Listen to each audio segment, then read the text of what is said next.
Okay, good afternoon, everyone. Good afternoon. Good afternoon. Okay, good afternoon. So, do you see me already in your screen? Afternoon po, sir. Yes, sir. Yes, sir. Yes, sir. Okay, thank you Yes, so sir. much. Yes, Okay, thank you. Thank you so much for your indulgence and for waiting patiently. Okay, so because at 3:30 there will be another virtual conference which I am going to attend with our superintendent, and it will be conducted by the directors in the DepEd Central Office at 3:30. So at 3:30, at 3:15, maybe we will finish the discussion. Okay, so before the discussion, before the start of our discussion, may I request Mr. Jonathan Hindang to lead us a short opening prayer.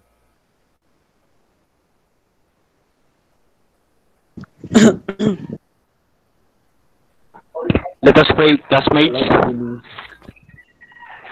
Our Father in the name of the Father, and of the Son, and of the Holy Spirit. Amen. Amen. Our Father in heaven, holy be your name. Your kingdom come. Your will be done on earth as it is in heaven. Give us this day our daily bread, and forgive us our trespasses, as we forgive those who trespass against us. And lead us into temptation, but deliver us from evil. Amen. Hello, Linda. Hello, Linda. Amen. Amen.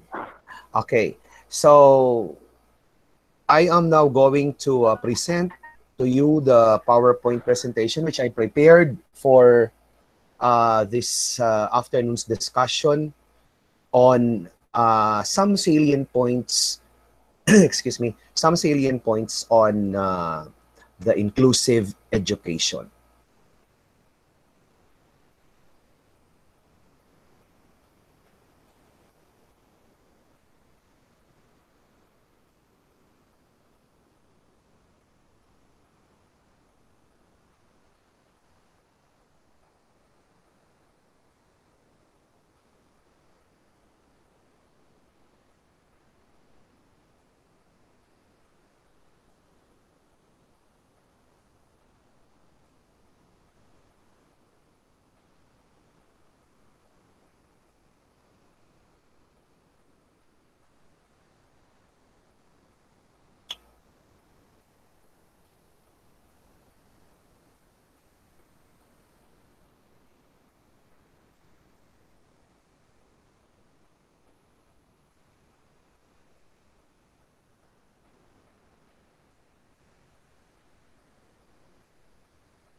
Okay, do you see now the PowerPoint? Somebody? yes, sir. Yes, sir. Yes, sir. Yes.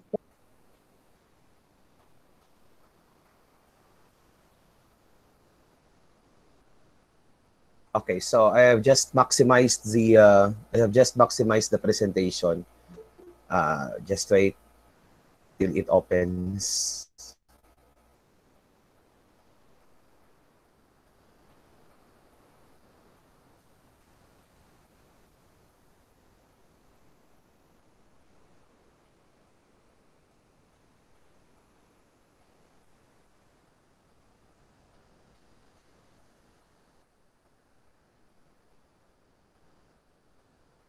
Okay, so according to this slide, that every child has the right to education according to the limits of his capacity, whether that capacity be small or great. So in other words, every child has the right to education, and no one or no child must be or should be left behind. So that's why we have this inclusive education. So that's why the inclusive education was born, and the Department of Education is enhancing more about as regard to the inclusive education. Okay, so we have learned that children with special needs are termed as exceptional children. So generally, the uh, term the term to be used in referring our special education, our special children is exceptional children. Okay. So children with special needs, I am repeating this to you, that children with special needs are termed as exceptional children. Okay. In your assignment, which I gave you last time that we had an online discussion last Tuesday, is this. So I told you to list down at least 2 or 3 examples of each type of exceptional children. And example, mentally retarded, physically handicapped, and learning disabled, and define their exceptionalities. Halimbawa, for example, for mentally retarded, you are going to identify at least 2 or 3 examples. Kung if hindi na kaya yung 3, 2 is enough. Okay? So, under physically handicapped, you are going to list down 2 or 3 examples of physically handicapped exceptionality, and then the learning disabled. So, to be specific, please list the examples of each exceptional children, and you are going to define their exceptionality. So that's why I told you to write your answers or your responses in your journal. Okay? So I think second week of December, I mean, I am going to collect all your journals. I am going to put a box inside the Liceo de Masbate premises, and you are going to drop your journals there for final checking. And please remember this. Please tell your classmates who are not joining in this discussion, because some of your classmates are experiencing brownouts in their area or in their areas. Please tell them that I am going to put a box inside the Liceo de Masbate premises, and you are going to put all your journals there for checking and recording purposes. And for your final exams, I am going to post here in our group chat that your final exams will be on, I think that's third week, I think, of December, and all your answers, your responses to the test will be transcribed by you in the college official blue book. Okay, so is it clear to everyone? Yes, sir. Yes, sir. Yes, sir. Yes, sir. Oh, Yes, sir. Yes, sir. Yes, sir. okay, thank you. Okay, so thank you so much.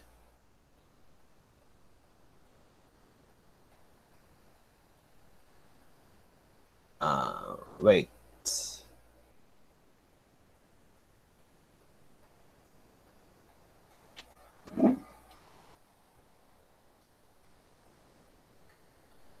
Okay, so to begin with the discussion, so let us revisit according to the first slide.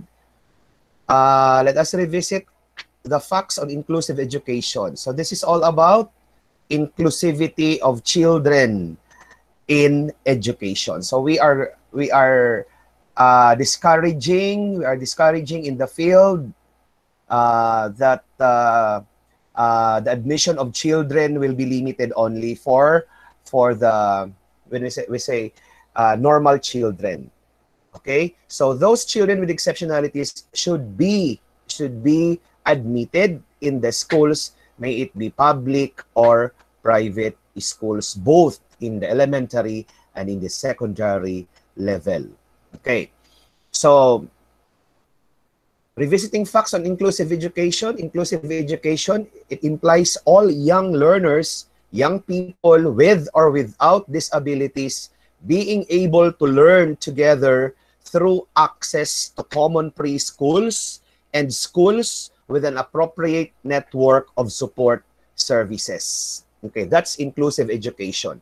So, inclusive education meaning all the learners, all the young learners will be admitted in the preschools and in all schools with an appropriate network of support services, with or without disabilities. That's inclusive education, and that's inclusivity. So in the first online session that we had, I have told you already that the inclusive education in the Philippines, it involves what? Who can still remember? Somebody? Who has a brave soul to answer me? Hello? In the inclusive education setting in our country, so inclusive education, it involves learners who has disabilities. And what about those who do not have disabilities? Hello? Entrada Japon, sir. Yeah. Who are those? That's why we have this children or Out of youth. school youth. Solid. Out Children of with school youth, sir. Yes, the out of school OSY, youth sir. and the sir, and then OSYs. break and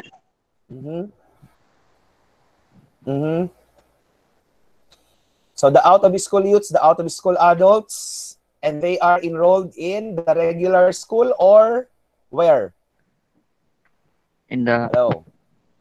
Muslim community, sir. Entrada Japon. OSAs and OSYs are enrolled in the regular school ba? ALS education po, sir. Yes. No, not ALS education. That's Alternative Learning System or ALS. Okay. So OSAs, the out of school adults, OSYs, the out of school youths, are enrolled in the Alternative Learning System or ALS. So, inclusive education, kaya nga, ibig sabihin ng inclusive education, lahat ay unlimited. Pagdating sa education, unlimited ang admission. Okay. What about those, sinabi natin yung Muslim? May narinig akong may nagsabi ng Muslim education. Madrasa po. Okay, Madrasa very good. Madrasa. So, very good. Madrasa. Yes. Madrasa education. So, that is the Muslim education. So, madrasa education, meron tayong alive, pero naka-anchor siya sa madrasa. Anong ibig sabihin ng alive? May nakakatanda pa ba? Yung alive, sinabi na natin yan. Arabic language, Islamic values education. Okay. So, that's alive. That's under the madrasa education. And then, the children with disabilities, saan sila naka-enroll dapat? Before na i-admit sila, i-mainstream sa regular school o regular classes, saan sila? Saan sila naka-enroll?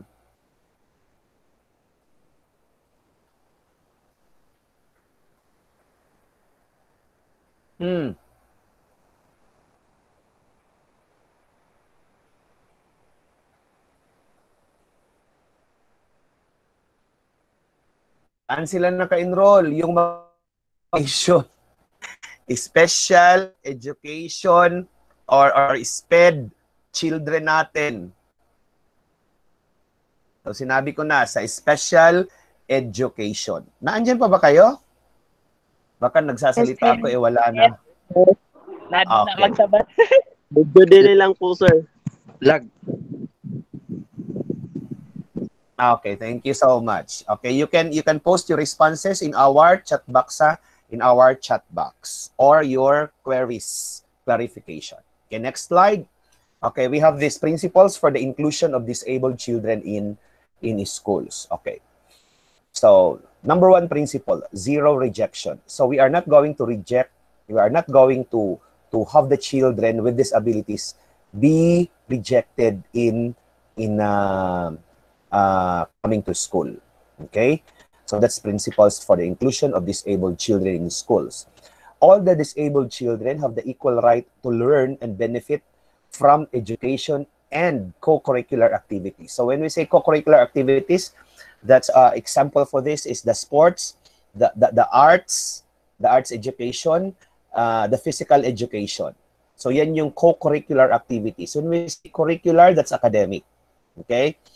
It is the school which has to adjust according to the needs and requirements of the disabled person. So it is the school who will adjust, not those children with disabilities, not those children who are extraordinary.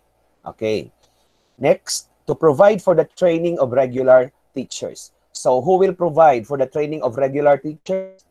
It's a institution. Okay, it's the school or it's the Department of Education. To provide for vocational training suitable according to their abilities at higher and senior secondary level. So if the child is in the secondary already or in the senior high school already, so it is the duty and responsibility of the school to provide them for a vocational training. When we say vocational training, sa yun yung mga skills enhancement training na kalimitan ay ino-offer ng TESDA. Okay, are you familiar with TESDA? Yes, sir. Okay. Next, we also have to promote awareness and realization in the community for the education of the disabled children. Promote awareness. So when we say promoting awareness and realization in the community where the child lives, so we are going to promote, we are going to have a promotional campaign so that the people who are living in that community where the child with disability lives could they could realize that they are, or the special, or the children with special needs are now accepted in the schools. Okay. So yun. Paano natin gagawin yan? It's the duty and the responsibility of the school administration to provide information or to disseminate information to the community where the child belongs. Okay. So, in practicing inclusive education, we have to understand inclusion as a continuing process. So, hindi ibig sabihin na ngayong school year lang na ito, what is this? Admitted yung mga may karamdaman or may mga kapansanan nating mga kabataan. We have to encourage the participation of all students, teachers, and parents in practicing the inclusive education. Okay? The school cannot do it alone. The Department of Education cannot do it alone without the participation of some of the students in regular classes and of the teachers, and especially our dear parents. Okay. We have to make the curriculum flexible according to the needs of the disabled while keeping the objectives of education the same for all children. Okay. So, meaning to say that the curriculum that we are using in inclusive education should be flexible according to the needs of the disabled children who are enrolled in that particular school. Okay. So, ibig sabihin na si bata na mayroong kapansanan ay siyang dapat pagtuunan ng pansin ng mga teachers at ng school administration, hindi si bata ang mag-a-adjust, kung hindi, the school should be the one to adjust. The school should be the one to adjust or to flex the curriculum that they are practicing. Okay, next we have providing support for the teachers as well as the students. So what are the different kinds of support that we should provide for the teachers? Okay, number one is the in-service training. The continuing in-service training. The school-based, what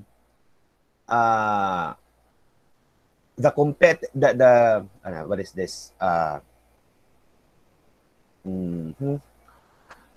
Help me remember it. The continuing in-service training for teachers should be done, and this should be facilitated, of course, by the school administration or by the school's division office.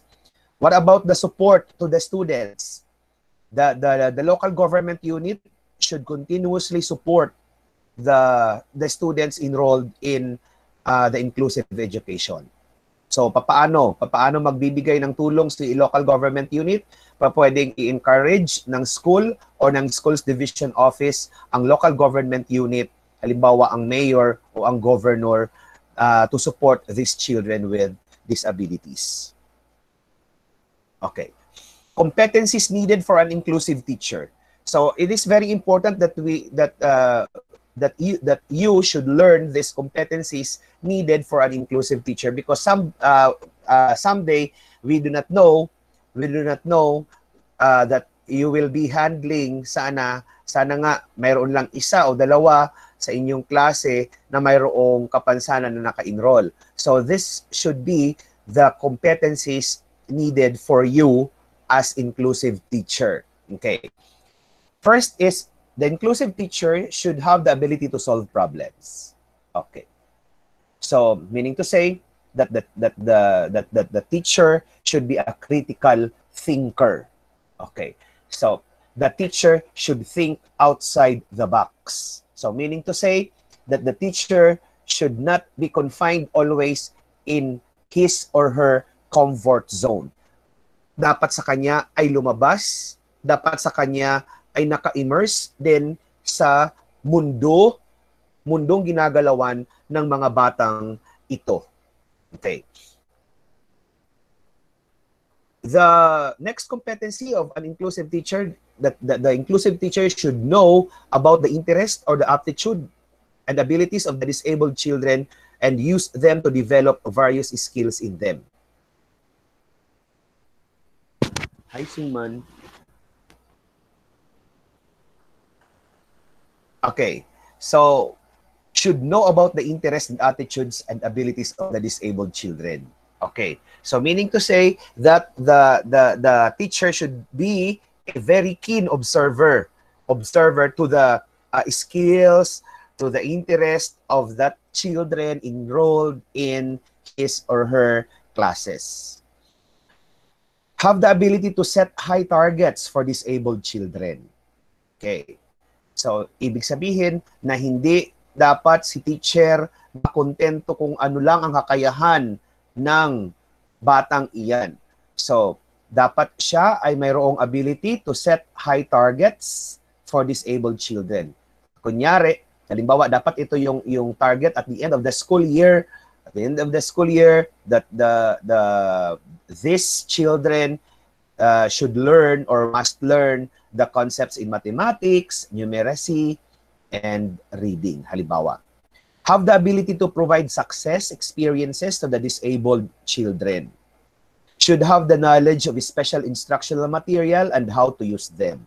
Okay, so this is very important. So that's why the teacher should continuously joining or attending the skills enhancement training so that they could use or they could manipulate this special instructional material for use in the delivery of instruction for these children with special needs. Halimbawa, for example, we have if you have what is this visually impaired child enrolled in your school, you should know the how to manipulate the braille. Okay, so that's the most important thing for you to know as inclusive teacher.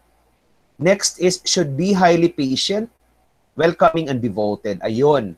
So dapat ay matyaga, patient, welcoming. So with smiling face every day. So ibig sabihin, mag-smile ka lang, tatawa ka lang kung kinakailangan. Pero kung hindi naman kailangang tumawa or mag-smile, wag mong gawin 'yon because you might be tagged as siguro the teacher belongs already to do as a special one also. So kailangang tumawa kung kinakailangan mag-smile in welcoming the children, and you should be a devoted and dedicated teacher. You cannot teach children with disabilities unless you have this attitude. Okay? Should work as team with parents and special educators. Okay? Because you cannot do it alone. No man is an island. So you are going to ask assistance from your peers, from your colleagues, and from your school administrator, and that is the principal. Keep a record of the children's achievements and failures. So you should have a record of the children's achievements and failures, just like also in the regular class. Okay. You know, there are still parents who fear for their children with disabilities. Number one, why? Number one reason, parents think that their children with disability may not gain effectively in the inclusive setting. So hindi pa nga natatry, nagiging judgmental na si parents. Baka sabihin ni parent na, baka wala namang mangyayari dyan sa bata, sa anak ko kung i-enroll ko dyan sa inclusive education or sa special education na in-offer ng school. So we have to encourage the children to be brave, the parents to be brave enough. Because if they are not going to risk, if they are not going to take a risk in enrolling their children to a special class or a special education class or inclusive education class, then nothing happens to the child. Okay? Parents fear that their children will be teased. Okay, so this is the primary reason. Parents fear that their children will be teased, harmed, or bullied in the inclusive setting. So, ibig sabihin, baka ibuli lang ito ng mga kapwa niya bata, nakakaawa naman si anak ko. Okay. So, kung kaya, it is very encouraging for the parents to assist their children in going to school. Okay? If they are ready enough to assist their children, then it's the time for the child to be enrolled in the special education class or classes. Okay? So hindi kailangang pasulohin si bata na pumunta sa eskwelahan sapagkat ang kanilang makakahalubilo talaga ay mga kapwa nila bata, and it is expected that tutuksuhin ito ng kanilang mga ng kapwa bata ng batang mayroong kapansanan, of course. Kasi bata lamang sila. Bata lang sila. Tayo din ay minsan tayo ay naging bata. Naranasan din natin yung mga ganon. So, the parents are encouraged to assist their children in going to school so that para maiwasan itong mga maaring mangyaring ito. Okay. So we have the continuum of inclusive education. So ito yung practice. Tingnan niyo may mga arrow siya. Okay. So you know, I am practicing to be more techy this time of pandemic because it is our new normal of imparting what is this, knowledge to our colleagues in the field. For example, we are supervisors. I am a supervisor, so it is expected for me to extend technical assistance to the principals and the teachers in the field in my area of supervision. So what am I going to do? Face-to-face interaction with the teachers and the school head is not encouraged by our SDO officials. So that's why we have to practice ourselves to be more techy so that we could reach out our colleagues in the field. So, yun. Ganito na kasi yung uso. This is the new normal brought by the pandemic. So, we have to learn how to use the gadgets and how to use the web in transferring knowledge to the field. So, this is the continuum of inclusive education. So, first is full-time placement in regular classroom. Pag mayroon ng may angkop ng kasanayan ang isang bata na naka-enroll sa regular sa special education class, so the first thing to do by the teacher is to mainstream that child to the regular class. Okay? From SPED class to regular class. So full-time placement in regular classroom. So may arrow down, and then after placing to the regular classroom, full-time placement in the regular classroom with special education consultations.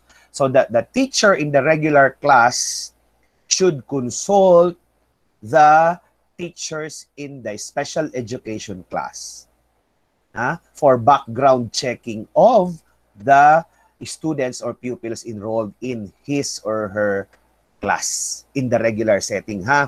And after that, the teacher should, after full-time placement in the regular classroom with special education consultation, full-time placement in regular classroom with provision of itinerant educator.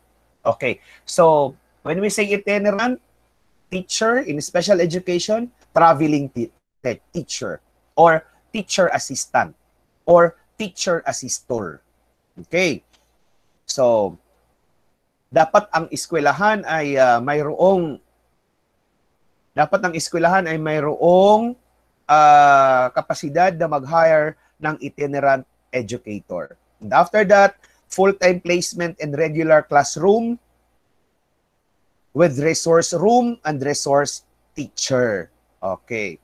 Full-time placement in regular with resource room and resource teacher. So, syempre, if you are teaching the regular class, in the regular class, you have your own resource room and resource, and there should be a resource teacher present in that resource room.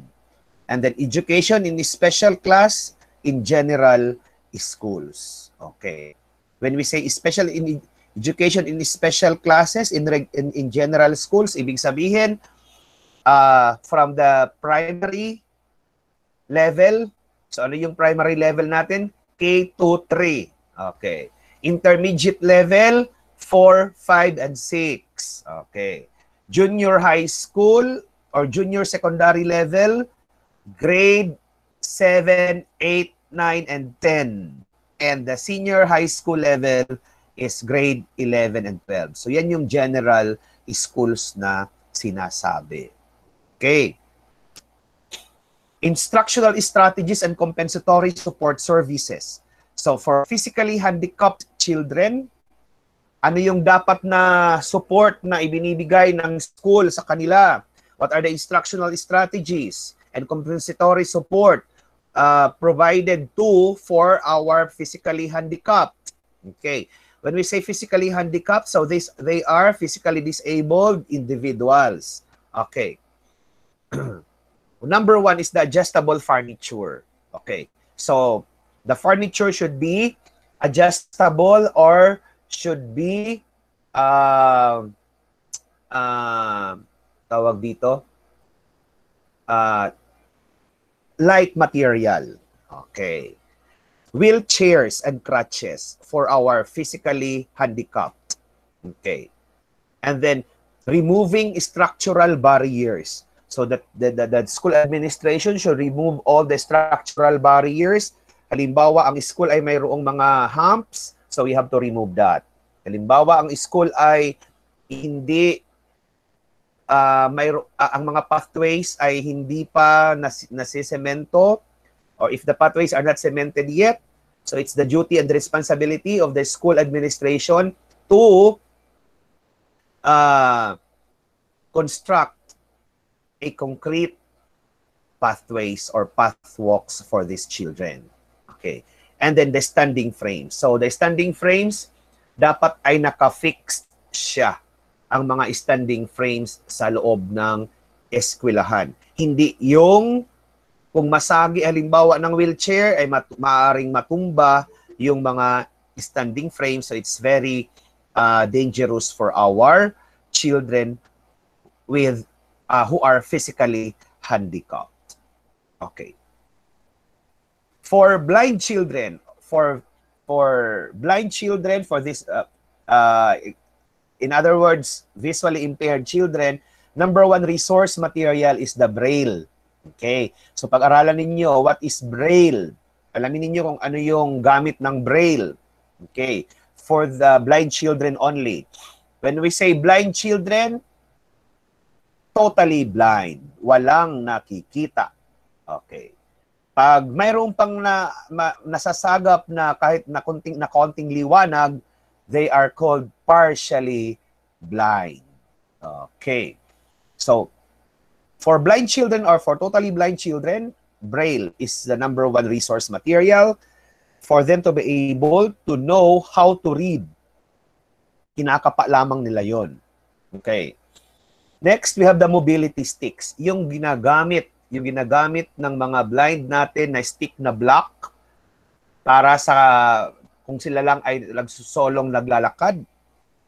Yellow path. So, kasi may mga paniniwala, our experts believe that they could see or they could see a very limited light only. So it's encouraging for the school administration to have a yellow path in the area where these children will cross, where these blind children will walk along. Okay. Audio aids and recordings. So dapat may mga ganon. Concrete objects to teach shapes, size, weight, and thickness, etc. Near to real experiences through touch, through smell, and through hearing. Okay.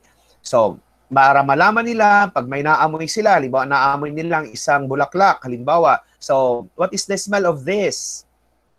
Okay. Masabi man si blind child, oh, mahumot or nakaka-refresh. So, ibig sabihin, maganda yung amoy nung pinapaamoy mo sa kanya. So, the child could name that material as flower, as cologne, ayun. So, napafamiliarize sila through their sense of smell or smelling. Okay. Hearing and touch. Malalaman nila may mga audio aids ka at saka recordings. So mapafamiliarize sa kanila, halimbawa yung tunog ng isang baril, yung kahol ng aso, yung ngiyaw ng pusa, yung kokak ng daga. Kung kokak ba ang daga? Kokak ng palaka, I mean. So madidistinguish nila yon. Kahit na hindi nila nakikita yung actual na halimbawa palaka, alam nila kung ano yung tunog nun by means of this audio aids and recordings. Okay. Teacher should be more verbal. So, dapat ang teacher matabil.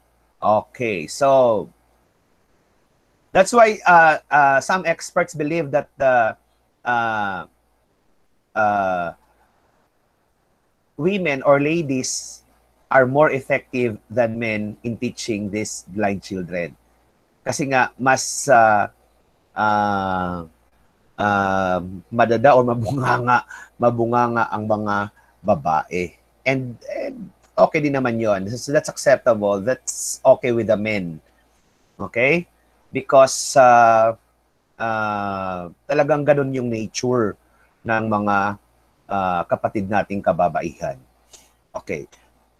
Talking books and calculators.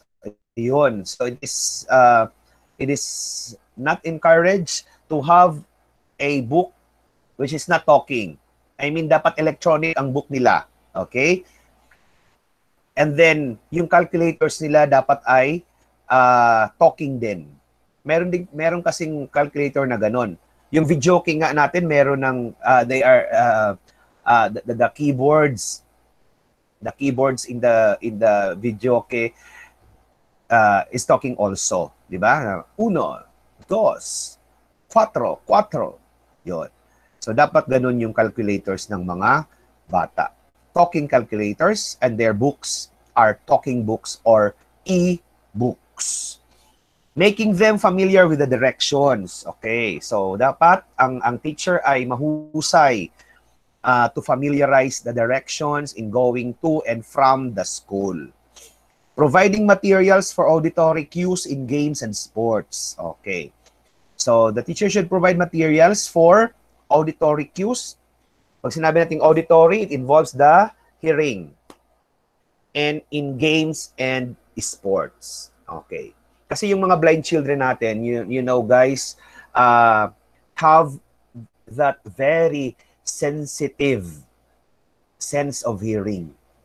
Kahit na yung akala natin hindi maririnig nila, naririnig nila yan. Kapag ka mga blind. So, grabe yung kanilang pandinig. Alam nila mag-distinguish ng boses ng kanilang kaharap o kausap. Okay. So, sana nga, kaso lang, we are ending this semester, this coming December, so hindi pa siya normal ang lahat.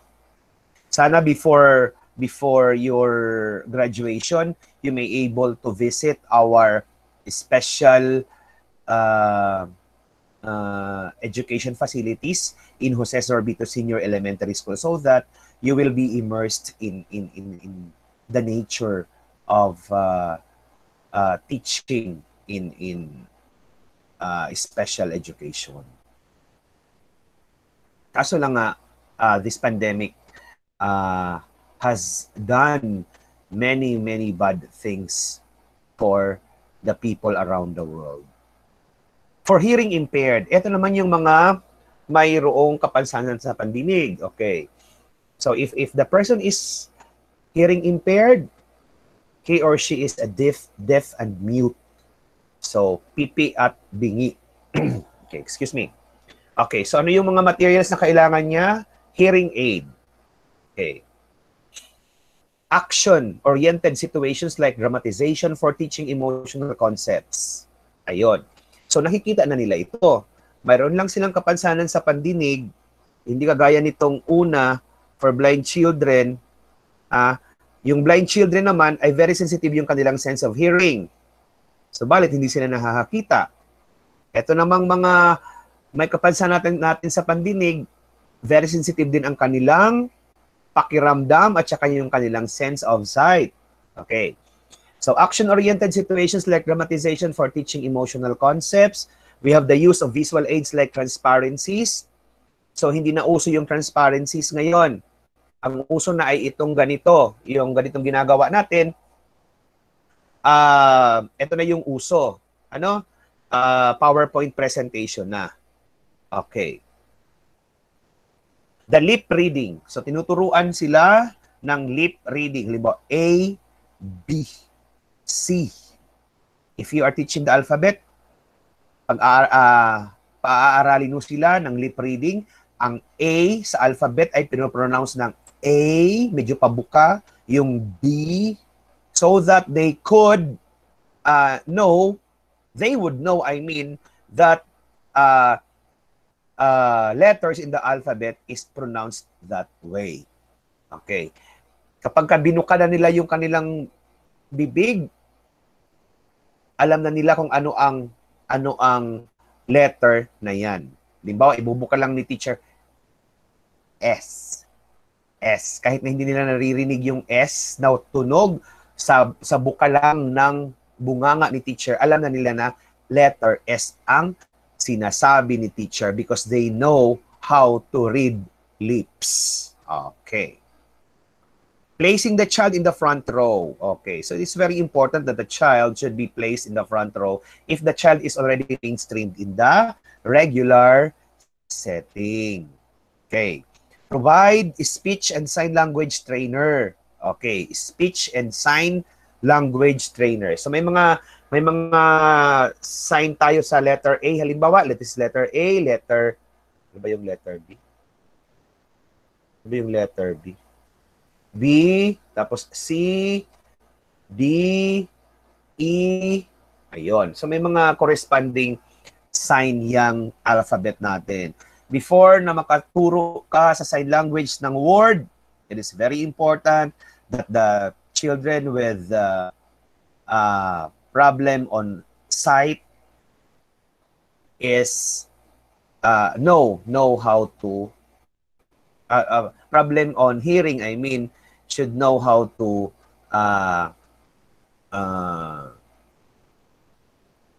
manipulate their fingers on hand in their hands for the alphabet reading.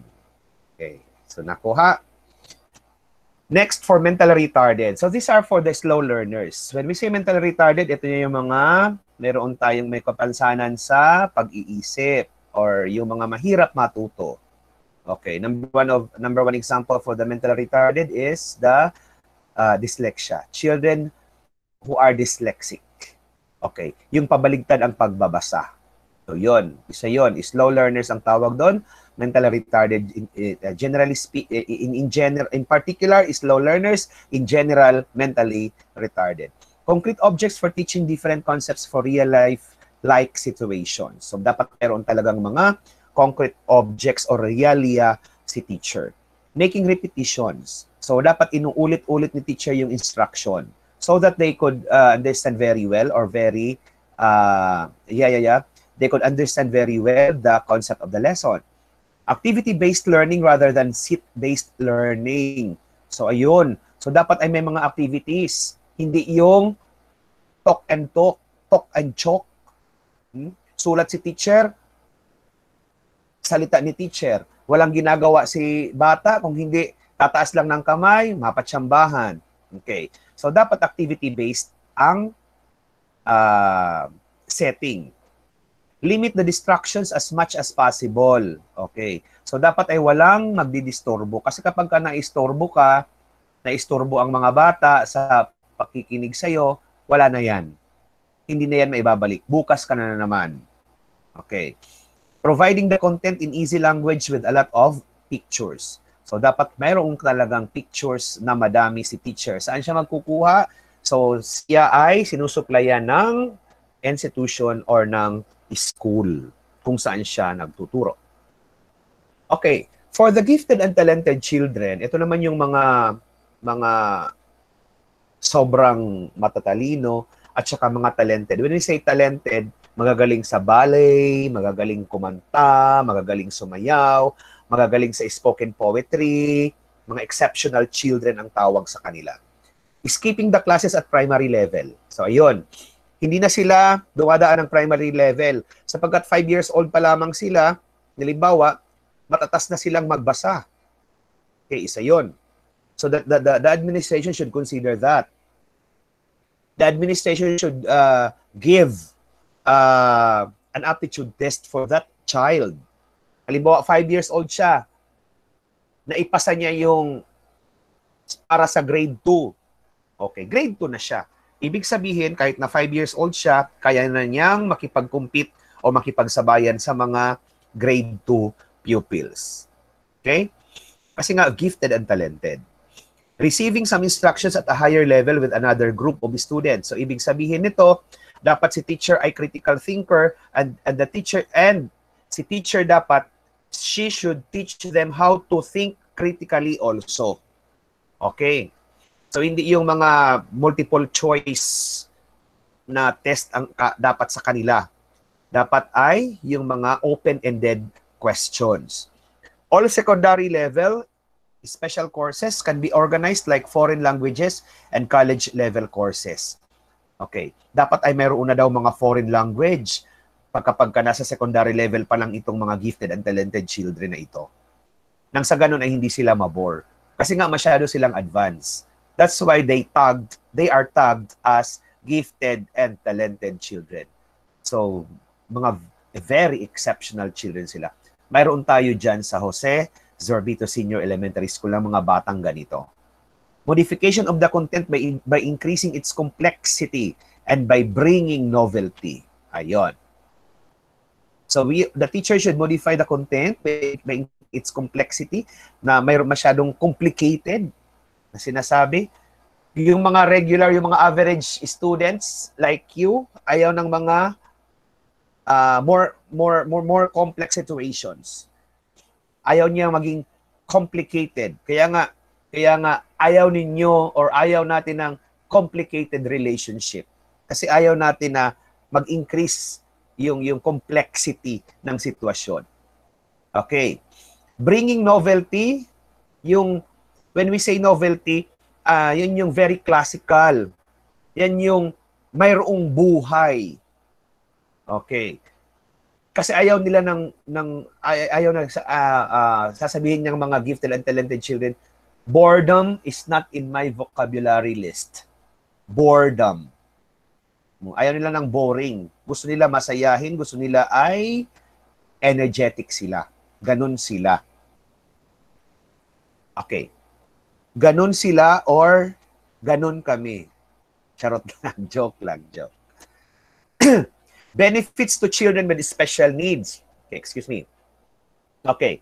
So ano yung mga benefits ng mga kabataan na mayroong special needs? Number one, they remain on a path that leads to an adult life as a participating member of society. Ayan na. Remain on a path that leads to an adult life as a participating member of society. Meeting all their needs together increases their ability to achieve academic and physical growth to their potential, and it enhances their overall quality of life. Teaches all children teamwork and how to interrelate and function together with others of different abilities. And they learn to value diversity, see the ability of others, contribute, and it gives children a sense of unity. Okay. So these are the benefits of benefits to children with special needs. If they are enrolled in the school, or if they are admitted in the school, so we could teach them how to value what is meant by diversity, yung pagkakaiba-iba. Bakit ganito sila? Bakit iba sila doon sa mga bata? So malalaman nila yon, because iba talaga kapag mayroong face-to-face encounter ang batang may kapansanan sa teacher. Okay. See the ability of others, malaman nila na, wow, yung kaya ko, kaya din niya pala. Yung kaya niya, kaya ko din pala. Okay. So, the child will be able to discover the world, the outside world, I mean. Contribute, ay dapat pala, ay ito ay isinishare ko yung talent na ito. Kahit na may kapansanan siya sa, halimbawa, sa pandinig, subalit,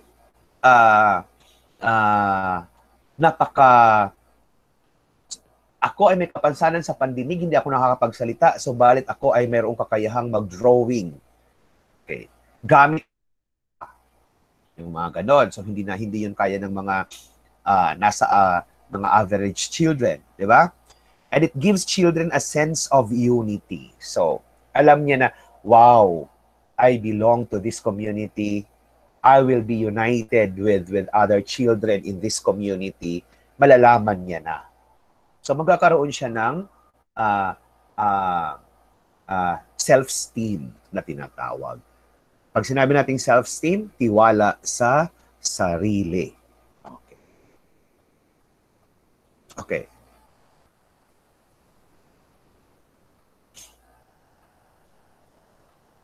Okay.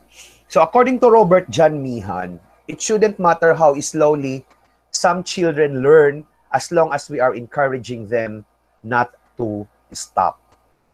Okay? So all children should be enrolled in the regular school. So that's the ultimate goal of inclusive education. That these children should be admitted to a regular school so that they could value diversity, they could see the ability of others, and they could contribute their talents with other children. It shouldn't matter how slowly some children learn, as long as we are encouraging them not to stop. So that's why we have the special education classes offered to our visually impaired children, offered to our hearing impaired children, offered to our children with physical disabilities, offered to our mentally retarded children. Yan, nakapaloob yan, inclusive yan sa ating special education. And the ultimate goal of the Department of Education in the creation of this inclusive education is to mainstream or to transfer these children to regular classes. Okay? So I hope everyone I hope everyone was able to listen to the discussion very well, and I hope everyone has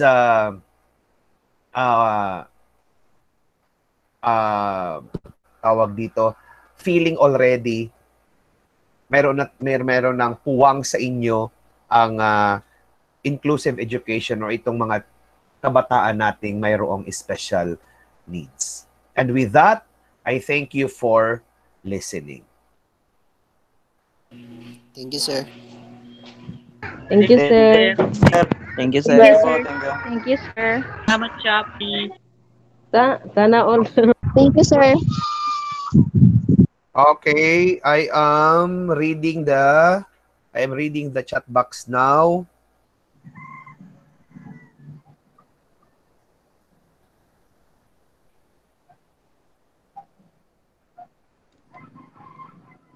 Wala namang tanong. Ang mga nababasa ko, thank you, sir. Thank you po, sir. And then everyone is appreciated. Thank you for your indulgence and for your virtual presence this afternoon. And see you again in the next online classes that we are going to do sometime next week again or this coming Friday. Okay? Okay po, sir. Okay. Okay, thank you so much. And I hope you have gained a lot of lessons, a lot of concepts in this afternoon's discussion on inclusive education. Thank you and God bless you always. Bye, sir. Thank you, sir. Thank you, sir. Bye, Bye, sir. Thank you. Goodbye, goodbye, goodbye. Salamat. Merry Christmas. Puyo, Brian, puyo. Buhaon ko, Brian, buhay na, buha. Uy, trabaho na, ang trabaho mo. Manok, tada, manok. Trabaho. Trabaho magpamakla. Trabaho tada. Trabaho magpamakla. Ngayon ba? Photography. Ay, ada kayo, may photography kita pre naka-open. Pornography man siguro. Yay, nakaunan kami ni Ata na. Kilasan ka lang, Tan. Yay! Gusto ko lang pakita yung mga kaupod ko. Mga kaupod ko. Yes! Elam, Jonathan. Pamakla na Darwin. Mga Darwin. Pakita ka po. Uy, pre, si Edsel, kasi ito. Uy, Puyo, basic science. Puyo mo, Puyo. Duda, dalawa na, si Edsel.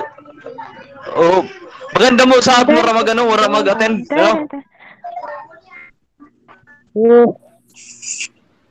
Puyo, Jonathan. Hindi na kayo, ma-answer pa ako. Daw pa ako nila. Kaya, Brad. Sana all may answer. Bye-bye. Ay, ang manok tala, pre. Babay na kami. Babay na, babay. Nakatawag sa isa nakatawag. Ako, Brian. Si Andrea.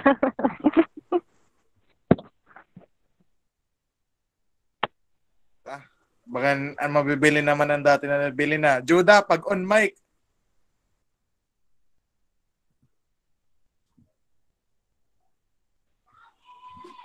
Wait. Judah. Puta kayong humali. Okay, bye-bye.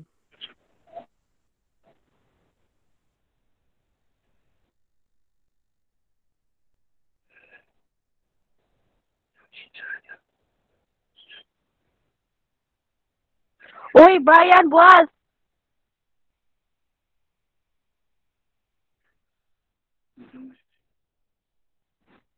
Brian.